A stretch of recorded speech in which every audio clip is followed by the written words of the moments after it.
নিজের বউকে তারাই রানীর মতো করে রাখে, যাদের মন মানসিকতাও রাজার মতন।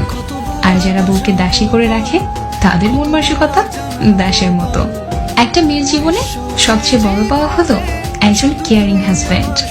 যাকে তুমি ভালোবাসো তাকে নয়, যে তোমাকে ভালোবাসে তাকে ভালোবাসো।